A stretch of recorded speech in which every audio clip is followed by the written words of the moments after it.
Hey guys, good morning, welcome to new video. इस video में हम आपके लिए सिंप्लीफिकेशन के कुछ ऐसे सवालों को लेकर आए हैं जो देखने में तो आपको बहुत बड़े दिखेंगे, मगर यकीन मानिए सिर्फ आप इसे देखकर ही इसका आंसर बता सकते हैं। सिर्फ आप मुझे 5 मिनट दे दीजिए ताकि मैं आपको अच्छी तरह से इसे एक्सप्लेन कर दूं।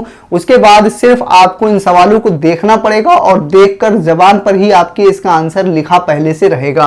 तो यहां पर पहला क्वेश्चन है 298 गुणे 298 माइनस 205 गुणे 205, फिर डिवाइड करना है इस पूरे को, जो आंसर आएगा 93 से। तो अगर इसे सिंपली आप गुणा या फिर सिंपली भाग करेंगे तो आपको बहुत ज्यादा टाइम लगेगा, फिर आप इसे कर भी नहीं पाएंगे और हो सकता है गलती भी हो जाए इस सवाल को करने में। लेकिन जो तरीका मैं आपको बताने जा रहा हूं उसे सिर्फ आप देखकर और एकदम सही आंसर आएगा। तो इसमें आपको क्या देखना है, यहां पर जो नंबर लिखा है वही नंबर यहां पर भी लिखा है, यहां पर जो नंबर लिखा है वही नंबर यहां पर भी लिखा है, यानी कि 2 बार एक ही नंबर गुणे में है, यहां पर एक ही नंबर 2 बार गुणे में है और यहां पर हमें इन दोनों को माइनस करना है। तो इसके लिए एक फार्मूला होता है, वो आपको याद करना बहुत जरूरी है। यानी एक ही नंबर 2 बार गुणे में है तो उसको ए स्क्वायर लिख सकते हैं, फिर माइनस है, माइनस का फार्मूला ये होता है, फिर वही नंबर यानी कि इससे ये अलग नंबर है तो इसको एक अलग सिंबल से दिखाएंगे, बी से दिखा दिया, 2 बार गुणे में है तो बी स्क्वायर दिखा दिया।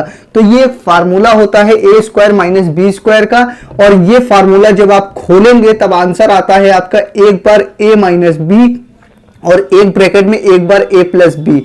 यानी कि इसका मतलब यह है कि जो नंबर 2 बार गुणे में लिखा है यहां पर तो उसको एक बार आप माइनस करके लिख दीजिए, फिर ये ब्रैकेट में है और इन दोनों के बीच में कोई निशान नहीं, इसका मतलब ये गुणा होगा यहां पर इन दोनों ब्रैकेट के बीच में, एक बार माइनस करके और एक बार प्लस करके लिख दीजिए।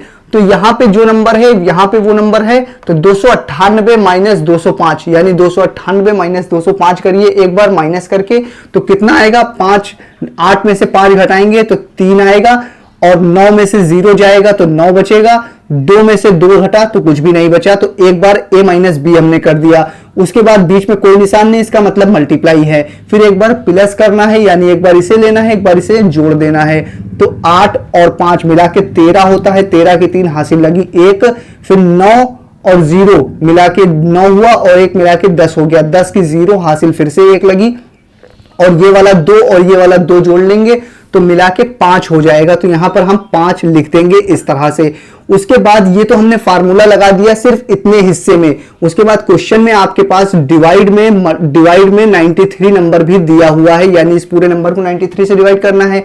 तो ऊपर 93 है नीचे 93 है तो पूरा ये नंबर कट जाएगा। तो इसे सॉल्व करके आपका आंसर 503, देखिए सिर्फ देखकर ही आप इसे आंसर लिख सकते थे। एक बार आपको इन नंबरों को जोड़ना है और एक बार घटाकर आपको मल्टीप्लाई कर देना है, इस तरह से आपका आंसर एक ही लाइन में आ जाएगा। तो दूसरा क्वेश्चन आपकी स्क्रीन पर है। फार्मूला आपको याद हो गया होगा कि ए स्क्वायर माइनस बी स्क्वायर का फार्मूला होता है, एक बार एक ब्रैकेट में ए माइनस बी, दूसरे ब्रैकेट में एक बार ए प्लस बी, इस तरह से करते हैं। तो अगला क्वेश्चन है 106 गुणे 106, एक ही नंबर है मल्टीप्लाई में है तो इसको हम लिख सकते हैं 106 की पावर 2, यानी कि 106 मल्टीप्लाई में 2 बार लिखा है, माइनस 94 गुणे 94, तो 94 को 2 बार इस तरह से भी लिख सकते हैं। तो ये हो गया ए स्क्वायर माइनस बी स्क्वायर, तो एक बार ए प्लस बी एक बार ए माइनस बी, एक बार माइनस करेंगे तो 6 में से 4 घटेगा तो 2 बचेगा, 10 में से 9 जाएगा तो 1 बचेगा, फिर मल्टीप्लाई एक बार जोड़ के लिखेंगे। तो 106 और 94 को जोड़ देंगे तो कितना आएगा 6 और 4 10 की 0 हासिल लगी 1, और 10 और 10 20 की यहां पे 200 आ जाएगा। तो 200 का जब 12 में गुणा करेंगे तो 12 दूना 24 होता है, 2 0 इस तरह से लगा देंगे तो एक ही लाइन में आप इसका आंसर निकाल सकते हैं। ये सब चीजें मैंने आपको समझाने के लिए लिखी थी, अगर आप चाहें तो यहीं पर एक बार जोड़ दीजिए एक बार घटा दीजिए मल्टीप्लाई कर दीजिए और आपका आंसर आ जाएगा। ये वीडियो आपको कैसी लगी आप मुझे तुरंत कमेंट करके बता दीजिए। मैं फिर हाजिर होऊंगा किसी और नई वीडियो में, जब तक के लिए बने रहिए जय सर के साथ।